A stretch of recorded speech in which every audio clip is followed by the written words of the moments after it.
Hello Aries, Sun, Moon Rising, and Venus Signs. Kamusta kayo? Sana po nasa mabuti kayong kalagayan. Welcome back po sa Star Tarot. At kung bago kayo dito, welcome din po kayo. Please subscribe, like, share my videos, and leave me a comment kung nakaresonate kayo. So, first message po ninyo, we have the Broom, new home, new attitude.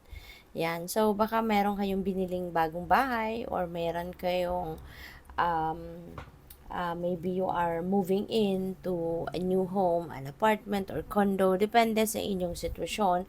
But, yun nga, meron kayong bagong titirahan, meron kayong bagong uuwi ang tahanan. For some of you, baka kung wala namang ganong sitwasyon, maaari no, ng iba sa inyo is siguro changing your attitude. Baka meron kayong pag-uugali, behavior na gusto ninyong baguhin, gusto ninyong i-improve. Kaya yun ang pagbabagong magaganap. So, we also have dogs getting together with friends. Ayan, so perfect timing yan sa ngayon. It's Chinese New Year, no? So, baka merong gatherings kayo kasama ng inyong mga kaibigan. Baka magpa-party-party, mag-welcome ng Chinese New Year. So, po pwedeng gano'n ang ganap dyan. We also have dolphin, financial gain. So, napakaganda nito. Sabi dito, financial gain usually coming from something you did in the past. So, ano na to, parang siguro nag-invest kayo, 'di ba? Nag-invest kayo nung mga nakaraang panahon at maaari yung investment na to magkakaroon na ng profit sa ngayon. Pwedeng ito yung dadating na pera sa inyo. Possible din na baka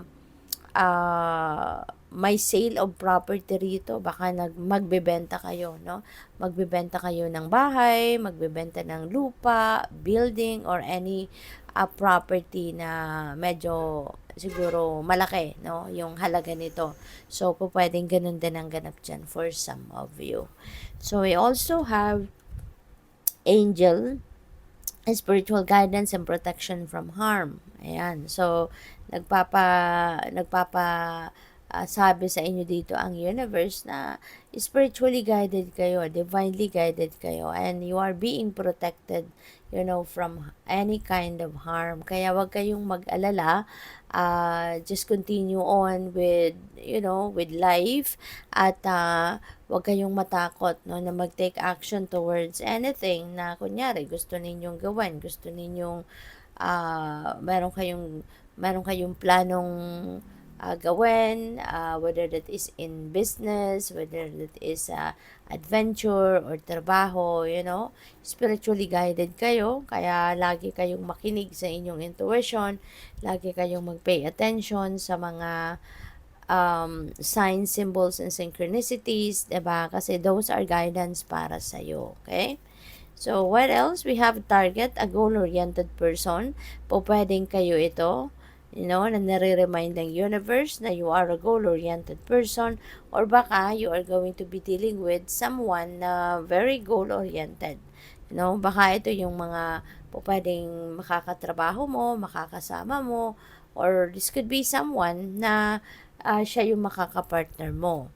So, what else? We have cheerful. Someone new is entering your life. Ayan. So, merong bagong paparating, Hindi lang pera ang dadating sa buhay mo sa ngayon, but also people. 'Di ba? Maaring bagong kaibigan ito. Maybe you are going to meet or make new friends. Pwede rin na bagong jowa ito, pwedeng ganun din, or pwedeng merong baby na paparating, no? For some of you, baka kayo ay manganganak, or probably, merong siguro sa pamilya, 'di ba? Baka merong manganganak, kung hindi man kayo 'yon, maaring someone is going to give birth to a brand new baby, or baka merong mag-aasawa, no? Kaya merong papasok na bagong member ng family. So, we have tortoise, slowly but surely getting ahead.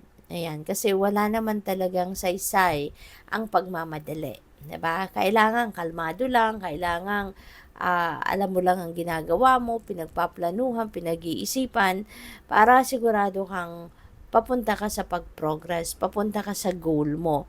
Kasi minsan din, kung laging nagmamadali, 'di ba? Minsan mas nabubulilyaso, mas lalong nade-derail, mas lalong nasisira, 'di ba, sa pagmamadali. Marami ang nakakalimutan. Marami yung nagiging aberya kapag laging nagra-rush, no? So, maaari ngayon ang approach mo ngayon sa mga bagay-bagay, mabagal man, pero at least sigurado ka, 'di ba? Sigurado kang positibong magiging resulta nito. Alam mong papunta ka sa pag-usad, papunta ka sa pag-progress, papunta ka sa pag-prosper, 'di ba? So, that's really good. So, what else? We have bull, do not back down from opposition, show strength and fortitude. Okay? Always, dapat, tayo, kailangan nating namimili tayo ng laban, 'di ba? Kumbaga, choose your battles wisely. At maaari sa ngayon, no, kailangan mong harapin ito. Kailangan mong lumaban. Kailangan mong i-address, no, kung ano man ang sitwasyon na to. Huwag kang uurong, huwag kang atras, no? So, we also have butterfly, a change for the better. Ayan, magbabago for the better. Kasi, ganun talaga, di ba? Kapag mayroon tayong babaguhin sa buhay natin, hindi naman tayo paurong, hindi tayo pabalik. Di ba? Pag mayroon tayong binabago, ibig sabihin, gusto nating i-improve ito, gusto nating mas pagandahin, mas ayusin, hindi ba? So, yung pagbabagong ito, it could be in any area of life, depende sa inyong sitwasyon. Kayo lang yung tanging nakakaalam nito, kung ano to yung mga bagay na gusto mong baguhin at this time, na gusto mong mas i-improve ito. So, we also have not unsuccessful plans. Ayan. So, maaari na meron din kayong mga plano or may mga pinagplanuhan kayo na maaring hindi ito matutupad, hindi ito mangyayari, and simply because it's not for you. Diba? Ganun naman talaga, diba, Aries? Na hindi ibibigay sa atin ng Divine Universe ang isang bagay kung hindi ito makakabuti para sa atin. Hindi tayo ilalagay sa isang sitwasyon ng Divine Universe kung ito'y makakasira lang sa buhay natin, kung ito'y makakasama lang sa atin, 'di ba? Iniiwas niya tayo, no? Yung denial ng divine universe para sa atin sa mga minsan sa mga gusto nating mga bagay na makuha, that is a sign of redirection, no? Towards the right path para sa atin. Kasi hindi naman lahat ng gusto natin ay best para sa atin. Hindi lahat ng minimithi natin ay makakabuti para sa atin. Kaya mabuting maswerte tayo na kayo, Aries, na you are spiritually guided kasi you will be guided towards the right path. No? Kaya ito, this is a sign of redirection. No? Yung unsuccessful plan na to. Kasi ibig sabihin nito, hindi ito yung makakabuti para sa'yo. Kaya hindi ka dyan hahayaan ng divine na mapunta ka dyan. So, forces working against you. Ayan. For sure, this is out of inggit. No? Out of inggit. Kasi kadalasan kapag merong naiinggit, diba? Yung mga naiinggit na yan, nakakapag-isip ng hindi maganda. No? Towards sa kanilang kinaiinggitan. Kasi mas gusto nila na kaparehas lang nila. Kapantay ka lang nila. 'Di ba? Kung nasaan sila, gusto nila na hindi ayaw nila na mahigitan mo sila or mahigitan mo siya. Kaya pwedeng kung ano nung sinasabi nito, ginagawa nito para lang na ma-derail ang plano mo, para lang na alam mo yun, pwedeng siraan ka, pwedeng kaya kaya maaaring yung mga taong naiinggit ito sa'yo. So, we have goldfish, increase in material wealth or spiritual growth. Ayan, meron tayong financial gain with the dolphin energy. Tapos ito din, si goldfish, merong increase in material wealth daw or spiritual growth. So, either way, diba? This is additional wealth para sa'yo. Diba? Kaya good luck sa'yo. Kaya maraming naiinggit sa'yo, Aries, no? Kasi maswerte ka. So, good luck sa'yo. Thank you for watching. Love and light. Namaste.